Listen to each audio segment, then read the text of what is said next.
दोस्तों, आज जिस स्टार्टअप के बारे में बात करने वाले हैं उसका नाम है बेवकूफ.com। जी हाँ, ये शुरू हुआ था 1 अप्रैल 2012 के अंदर और इसको शुरू किया था 2 आईआईटी के बच्चों ने। बेवकूफ.com की शुरुआत दरअसल प्रभकिरण सिंह और सिद्धार्थ मनोत ने करी थी। प्रभकिरण सिंह पहले लस्सी बेचा करते थे, इसका नाम था खड़के गिलासी, और सिद्धार्थ मनोत पेस एकेडमी में बच्चों को पढ़ाया करते थे। लेकिन ये दोनों कुछ ना कुछ बड़ा करना चाहते थे। आज हम जानेंगे कि किस तरीके से एक डोमेन नेम के नाम से शुरू होने वाला बिजनेस धीरे धीरे चलते चलते इतना बड़ा ई कॉमर्स बिजनेस बन चुका है। आज हम जानेंगे कि क्यों ये लोग इतने ज्यादा प्रॉफिटेबल हैं, इन लोगों का बिजनेस मॉडल आखिर क्या है और इनके एक्सपेंशंस के प्लान क्या हैं। साथ ही साथ हम जानेंगे कि इनके बिजनेस रिस्क्स क्या क्या होने वाले हैं। दोस्तों, पहला पॉइंट है go where the customer is. आप वहां जाइए जहां पे आपका कस्टमर है। प्रभकिरण सिंह ने किया क्या था, उन्होंने बेवकूफ.com को प्रमोट करने के लिए अपनी टी शर्ट के ऊपर बेवकूफ.com लिखवाया और वो उस टी शर्ट को पहन के अपनी पूरी यूनिवर्सिटी के अंदर घूमे। यूनिवर्सिटी के अंदर बच्चों को उनका ये डिज़ाइन बहुत पसंद आया, तो प्रभकिरण को आइडिया आया कि क्यों ना मैं इस तरीके की कस्टम प्रिंटेड टी शर्ट्स बना के बेचने लग जाऊँ, काफ़ी प्रॉफिटेबल होगा। और अभी तो कॉलेज का फेस्ट भी आने वाला है। तो इस आइडिया के साथ इन लोगों ने 30,000 रुपये इन्वेस्ट करे और अपने आईआईटी के कैंपस में एक स्टॉल लगाया अपने कॉलेज फेस्ट में। 30-40 पीसेस भी बेच देंगे तो यार प्रॉफिट हो जाएगा, ये सोच के ये लोग आए थे।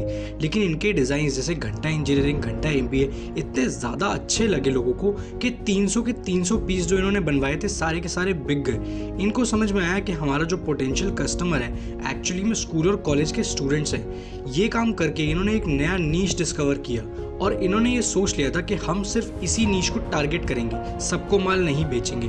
आज की डेट में इनके पास बहुत सारी वैरायटीज़ हैं जिसके ऊपर ये लोग कस्टम प्रिंटिंग करते हैं, जैसे कि इनके कस्टम प्रिंटेड टी शर्ट्स, इनके मोबाइल कवर्स, इनके मास्क भी आ गए हैं अब तो, और बैग्स के ऊपर भी ये लोग कस्टम प्रिंटिंग करके बेचते हैं।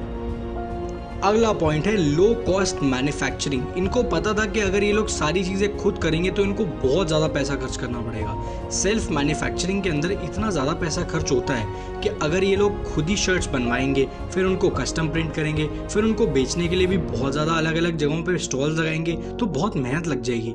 इन्होंने चूज़ किया आउटसोर्स करने का, मतलब कि शर्ट्स ये लोग खुद नहीं बनाते, सिर्फ प्रिंटिंग और डिज़ाइनिंग ये लोग अपने हाथ में रखते हैं। इसकी वजह से इनको ना तो कोई बहुत ज़्यादा कैपिटल इन्वेस्ट करना पड़ा, इनकी फिक्स्ड कॉस्ट भी बहुत कम हो गई, यानी कम केपेक्स लगा, इनका प्रॉफिट भी इस वजह से बहुत इंक्रीज हुआ है। और ये सारी स्ट्रैटेजी इनको हेल्प करती है बहुत तेजी से स्केल अप कर सकते हैं।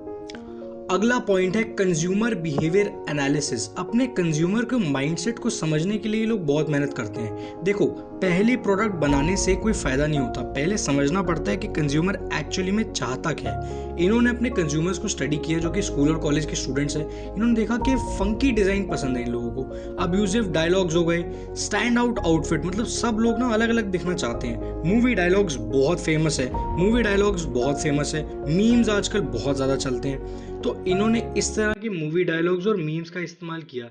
अगला पॉइंट है मार्केटिंग फ्लो। इसको थोड़ा सा ध्यान से समझना। इन्होंने देखा हमारा टारगेट कस्टमर है स्टूडेंट सबसे ज़्यादा टाइम का स्पेंड करता है सोशल मीडिया पे, एफबी, इंस्टा, यूट्यूब, इन पे लगा रहता है।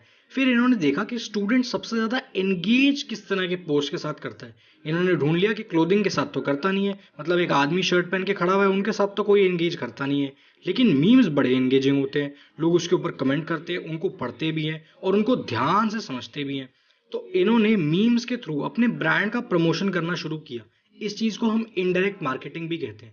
देखो, डायरेक्ट मार्केटिंग के अंदर आप सेल करने की कोशिश करते हो, इनडायरेक्ट मार्केटिंग में आप सेल नहीं करते हो, आप कस्टमर को इन्वॉल्व करते हो पहले अपने साथ, और उसके बाद अगर बेचने की कोशिश करनी हो तो करते हो। इससे क्या होता है, इनडायरेक्ट मार्केटिंग में पहले आप ट्रेंड क्रिएट करते हो, उसके बाद वो ट्रेंड वायरल हो जाता है। अगला पॉइंट है प्राइस कॉम्पिटेंसी। इन लोगों ने अपनी प्राइसिंग स्ट्रैटेजी बहुत ही कॉम्पिटिटिव रखी है। ये लोग एक शर्ट करीब करीब 250 रुपए की बेचते हैं। अब आप ये सोचोगे यार इतनी सस्ती बेच कैसे देते हैं। सबसे पहले बल्क परचेज करते हैं, उसके बाद डिजिटल प्रिंटिंग करते हैं, इसकी कॉस्ट कम होती है। यूँ लगा लो मैंने एक शर्ट खरीदी 100 रुपए की, उसके बाद मैंने एक्सपेंस लगा लिया 50 रुपए, कितने की बेची, 250 रुपए की। पर शर्ट मेरे को प्रॉफिट हुआ 100 रुपए का, 80-100 रुपए का प्रॉफिट होता है। ऊपर से इन लोगों ने इतने ज्यादा ट्रेंडी डिजाइन बनाए कि बहुत जल्दी जल्दी बिकने लगे। ये लोग एक मॉडल का यूज करते हैं, इसका नाम है हेल्स मॉडल। इसका मतलब क्या होता है, एच मतलब हुक, पहले ये लोग हुक क्रिएट करते हैं, उसके बाद ये लोग करते क्या है, कस्टमर को एंगेज करते हैं अपने पोस्ट से, उसके बाद कस्टमर को लॉयल बना लेते हैं और आखिर में कस्टमर इनसे सामान खरीद ही लेता है। इसकी वजह से इनका CPE बहुत ज़्यादा अच्छा है। CPE का मतलब क्या है, पहला कस्टमर यानी कस्टमर का ध्यान, उसके बाद प्रॉफिट, उसके बाद इन लोगों ने एक्सपेंशन का भी बहुत ध्यान रख रखा है। अब बात कर लेते हैं इनके कुछ बिजनेस रिस्क के बारे में। इन लोगों के मेनली 2 ही बिजनेस रिस्क हैं। क्या है वो, पहला है इजी कॉपी और दूसरा है लिमिटेड एक्सपेंशन। बिजनेस आसान है तो कोई भी कॉपी कर सकता है। उसके बाद से इन लोगों के पास कोई IPR इंटेलेक्चुअल प्रॉपर्टी राइट्स भी नहीं है। उसके बाद कोई पेटेंट्स भी नहीं ले रखे इन लोगों ने। सबसे बड़ी बात, कॉम्पिटिटर इन्वेजन बहुत आसान है। कोई भी कॉम्पिटिटर इनके बिजनेस के अंदर घुस के इनको आउट ऑफ बिजनेस कर सकता है। लेकिन अब इन लोगों को नए नए बिजनेस के फील्ड्स को एक्सप्लोर करने की जरूरत है। इन लोगों को अब करना क्या होगा, इनको प्रोडक्ट लाइंस डालने पड़ेंगे और ज्यादा। अब इन लोगों को इनोवेशन करना पड़ेगा, वरना पीछे रह जाएंगे। Every trend is a trend only for a while. Her trend थोड़े टाइम के बाद आउट ऑफ ट्रेंड हो जाता है। संपूर्ण ईवी सैल्यूट करता है हर उन सामाजिक उद्यमियों को जिनका उद्देश्य सिर्फ अपने लिए व्यापार करना नहीं, बल्कि अपने व्यापार की मदद से पूरे समाज में सामाजिक बदलाव लाना है। जय हिंद।